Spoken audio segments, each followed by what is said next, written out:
Joel, welcome. Nice to have you guys here. Good to be here. Sweet. Let's get into it. Who's older and by how much? I'm older and by 13 minutes. Raw. Yeah. 13 minutes. How does that feel? Well, I don't really mind it. I don't see it as a big deal, but he tries to make it one. Of Those course. 13 minutes mean a lot to him. To be fair, I was actually supposed to be younger, but I decided it was just my time to just shine and just be number one. How did your early life help you get to where you are now? Let's start with you. Lots and lots of discipline, belt, teaching you the right morals to be disciplined in lots of different parts of my life. So with my sport, with my studies as well.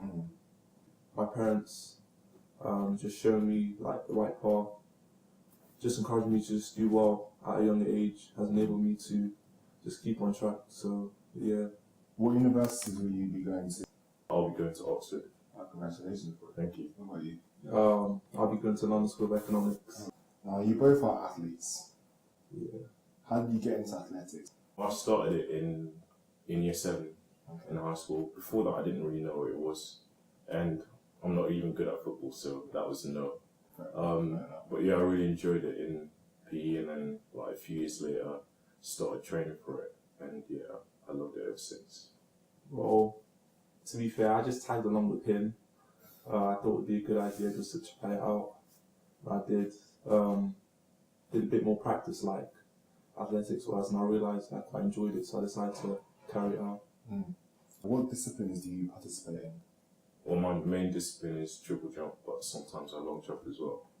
Okay. Yeah, my main discipline is triple jump, but I do quite a bit of long jump on the side as well. Is there a reason why you can do the two together? There's not much of a difference between the two technique-wise, or is it easier to sort of blend the two?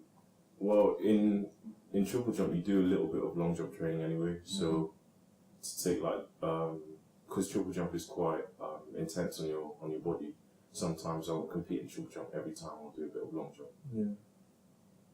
The same way for you as well. Yeah, same thing. I hear that. Who's your favourite athlete and why? I'd have to say Michael Johnson.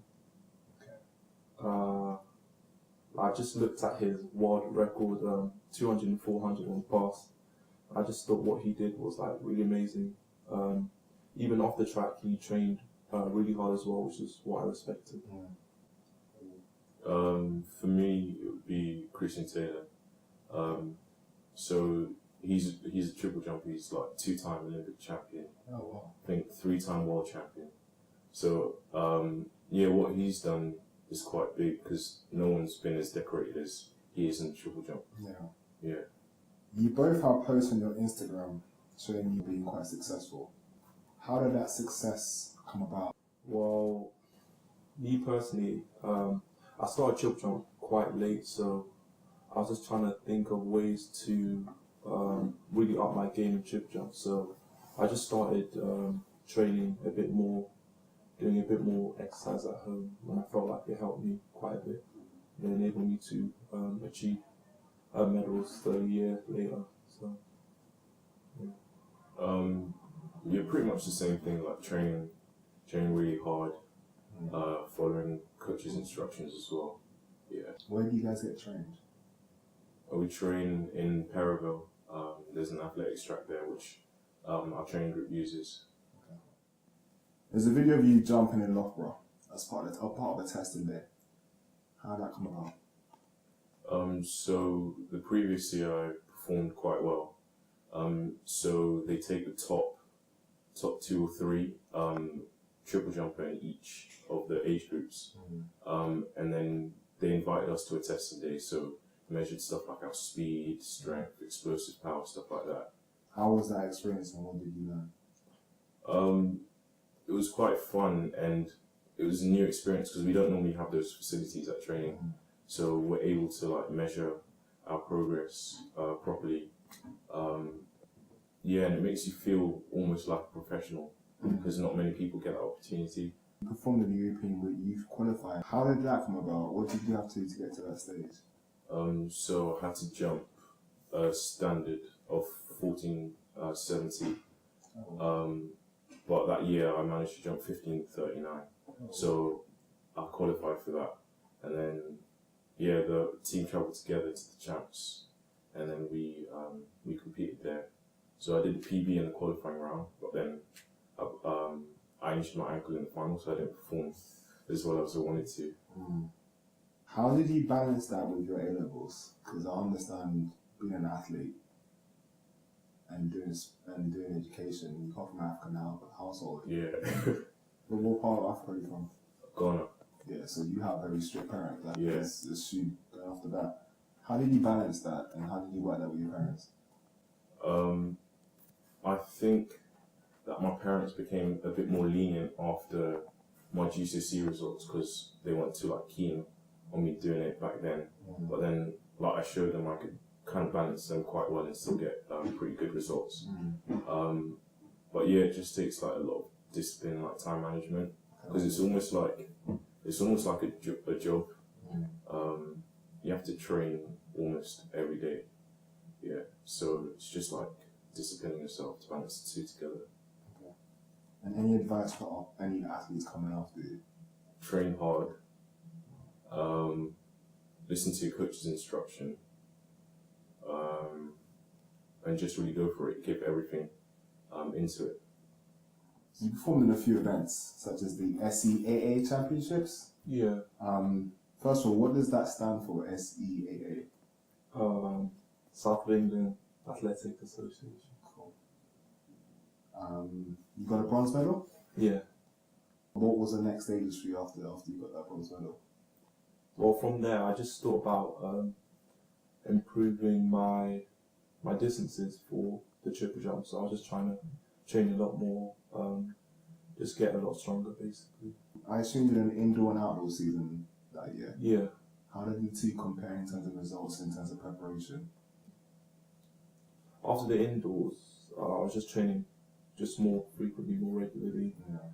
And then outdoor, I managed to convert my training and managed to get the bronze medal there as well. Oh, nice. What was the event? I was triple jump. What was the plan for this year in athletics? It was basically just the same as last year, just trying to jump as far as I could. South of England this year was very tough this year, so I didn't manage to get a medal, but my distances improved quite a bit for triple jump. And I started doing a bit more long jump, and my distances improved there as well, so I was quite impressed. Any PBs? Yeah, I managed to PB both long jump and That's triple what jump. you got from the season, man. Yeah, so it was good. How did you balance athletics and education in general? Well, I kind of just I just went with the flow, to be honest. I did have a timetable that I followed as well, which enabled me to just juggle the two as well. Did that have a major effect on your social life? Well, it was tough, but I managed to. There were obviously some things I couldn't attend due to my athletics commitments, but I managed to have a relatively good social life as well. Congratulations on your results. Thank you. Into NSE. In terms of athletics, what's next? Well, I'm training a lot harder than I did last year, just trying to polish up on my technique as well as gaining a lot more strength, power and explosiveness. So I want to do something even better than what I did last year. Yeah, that's basically it. Any advice for up and coming athletes? I would say if you really want it, just go for it. Don't hold back. Also, don't just rely too much on athletics because anything could happen and you could be injured and you would need something to fall back on. So I would just say just have a backup plan as well. As British athletes, what are the differences in how you prep and how the international athletes prep? Well, I think with the system in America, it's more like commercial. So there's a lot more support for other athletes of our age group. So maybe one thing that we could, or the Athletics Association as a whole could take is that commerciality, getting people more well known, so that they're able to support themselves as well. Yeah, I would say internationally there's a lot more funding associated with athletics. So I would say that in this country, we'd just need to encourage more athletes to just up the game and just encourage more people to just get into athletics. So that's something that we could take internationally. Do you feel like the World Championships and the Olympics that we've had here, do you think that's helped to up the game in athletics? Well, I think it's been particularly helpful, especially the Olympics here, because actually that was probably one of the reasons why, or one of the reasons contributing to my decision to start training for it properly. Having the event here and then being able to see all those professional athletes in your home city is quite inspirational. Yeah, I think having the Olympics and the World Champs in London has generated quite a lot of money for the UK. I think would actually help fund athletes better, so I think that was definitely a plus side too. If I could give you one thing right now, what would you take?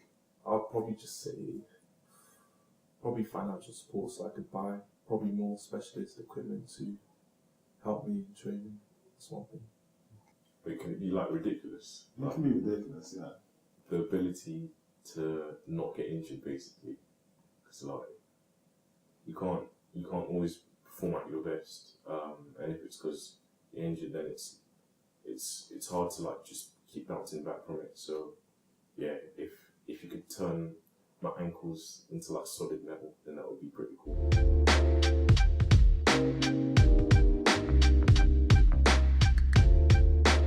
Now we've got to settle the one debate though. Jollof, Nigerian or Ghanaian?